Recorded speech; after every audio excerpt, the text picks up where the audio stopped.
3 years ago, I walked into the kitchen with a very clear purpose, or at least, I thought so at the time. I opened the fridge and stared inside like I was looking for something lost.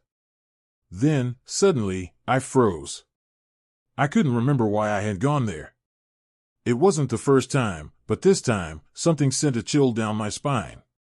I tried to dig into my memory. Eggs? Water? Lunch?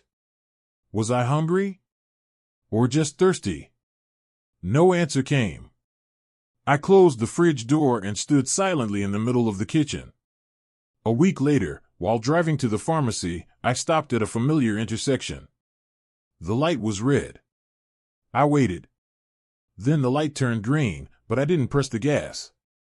I couldn't remember where I was going. I knew this road. I had driven it hundreds of times. But the destination was a blank. A quiet darkness wrapped around me, like a fog rolling in on a windless afternoon. I started to feel scared. I thought, is this it? The thing everyone fears when they hit 50, memory loss, losing independence, losing yourself? I didn't tell anyone. My wife thought I was just tired. My daughter said, "Dad, everyone forgets stuff sometimes." But deep inside, I knew this wasn't normal forgetfulness. It was deeper. Quieter. More frightening. I used to think memory was like water, flowing in and out. But when it starts leaking, drop by drop, you realize just how precious it is. And I didn't know if I was standing on the edge of something, or being given a chance to look back. I didn't expect that from that moment of being lost, my life would slowly begin to change. Not in the way I had feared, but in a way I never saw coming. After that silent moment at the intersection, I decided to see a doctor. He listened patiently, then gently concluded, "You're experiencing mild short-term memory loss. Nothing severe, but it should be monitored." He printed out a piece of paper, a list of things to help support memory: eat healthy, exercise, play brain games, and slow down. I brought that paper home like I had been diagnosed with an invisible illness. No medicine. No clear treatment plan. No set recovery date. Just slow down. But what did it mean to slow down? I was always busy, working, caring for the family, helping neighbors, calling friends, running errands. What does slowing down mean in a world that runs on speed? I had no answer, until one afternoon I happened to run into Michael, an old friend from high school. He used to be a successful businessman, but retired early at 55 due to health issues. We sat in a small coffee shop, and I told him everything. Michael simply smiled. "You know," he said, "I used to be just as scared. Every time I forgot someone's name, it felt like I was falling into a pit. But then I learned to live differently. I meditate. I journal. I do crossword puzzles every morning.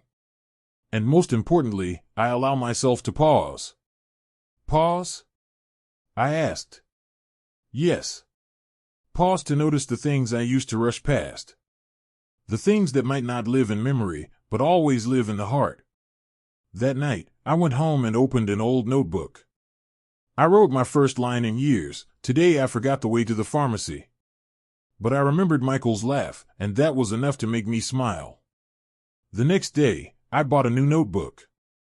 Nothing fancy, just a simple hardcover with slightly yellowed pages. And I began to write. Not about tasks or to-dos, but about feelings. I wrote about the sunlight slipping through the curtains that morning. About the smell of coffee my wife brewed. About the feeling when my daughter sent a photo of my grandchild with the words, "I miss you, Dad." At first, it felt strange. I was never the type to keep a journal, never talked much about emotions, and certainly not someone who believed in mindfulness or meditation. But there was something about writing down small things that quieted my mind. It felt like I was gathering the broken pieces of memory and patching them together with my presence in the now. I started trying new things. Every morning, I spent 5 minutes just sitting. No phone. No TV. Just breathing. I played crossword puzzles. I cleaned the garage and repaired an old radio myself. I listened to old music. And strangely, songs from the 70s that I thought I had forgotten suddenly came back, with lyrics clearer than ever. There are still days when my memory slips. I still misplace my keys. Let the coffee go cold. Lose track mid-conversation. But I no longer panic. Because instead of feeling like I'm fading, I feel like I'm rediscovering myself, a simpler version, living slower, appreciating each moment more deeply. I may not remember everything, but I'm learning to remember what matters most, and to live with it, day by day. One autumn afternoon, I sat on the porch, a cup of hot tea in hand, and listened to the wind rustling through the maple trees. The leaves were starting to change. Each falling leaf felt like an old memory, some vivid, some faded, some seemingly from just yesterday. But instead of regret, I felt peace. I realized memory does not define who we are. We are not just what we remember.